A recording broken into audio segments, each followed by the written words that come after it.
जेलमधला कैदी आणि खिंडकरचं एक रेकॉर्डिंग व्हायरल होतंय. त्यामध्ये तो असं सांगतो की जरांगे पाटलांना गोळ्या घालायची सुपारी दिली होती. हे काय माहिती याबद्दल? कोण म्हणतंय? जेलमधल्या कैद्याचे आणि दादासाहेब खिंडकर जो आहेत त्यांची एक रेकॉर्डिंग म्हणजे ऑडिओ रेकॉर्डिंग व्हायरल झाली आहे आज हा. आणि त्यामध्ये तो कैदी असं सांगतो की फड नावाच्या व्यक्तीला जरांगे पाटलांना गोळ्या घालण्याची आम्ही सांगितलं होतं. फड म्हणल्यावर मग ते तिकडेच आलं पुन्हा हा परळीचं टोळी लाभार्थी हो. टोळी. तुम्ही नाही ऐकली का? काय वाटतं आपल्याला हे जेलमध्ये असं नाही नाही, ये ना, ये येऊ द्या त्याला ये. गोळ्या घालायला येणार आहे का? मला ती चांगली गोष्ट आहे. तू ये तर फक्त तुला लक्षात येईल त्याचे दुष्परिणाम काय असते, परिणाम काय असेल. काय आहे बरं का, एक ती माज आणि मस्ती आहे. आणि एवढा आमचा मोठा समाज संयमानं चाललाय. त्यांना वाईट दिवस बघायचे असतील, त्याला मी काय करू शकत नाही. पण तू फक्त ये, मग तुला कळल. आम्ही पण वाट बघतोय.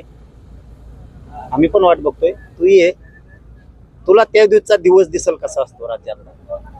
तू नुसतं गोळ्या घालायचं लांबच राहिलं, तू नुसतं बघून पण जाय. तुला उद्रेक काय असतो ना, हे डबल एकदा भारत देश बघल. उद्रेक काय असतो, रक्त कशाला सांडलं म्हणते. तुमचे पाय एकीकडे, हात एकीकडे, मुंडकं एकीकडे झालेले दिसेल. फक्त तुम्हाला गोळ्या घालून मारून दाखव, तुझं सुद्धा कोणी राहत नाही. हे पण ध्यानात ठेव. आमची तेवढी मजबूत एकजूट झाली. आमची सुद्धा मजबूत टीम आहे. तुम्ही काय टेन्शन घेऊ नका म्हणा. तुमच्याजवळ गोळ्या आहेत तर मराठ्याजवळ बी गोळ्या आहेत.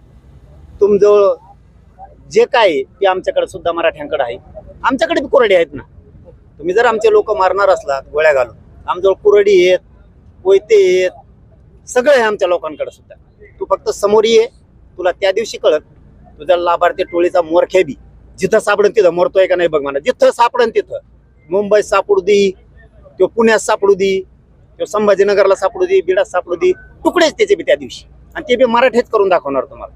आम्हाला या टोकाला जायचंच नाहीये, म्हणून आम्ही समाजाला संयमानं ठेवतो.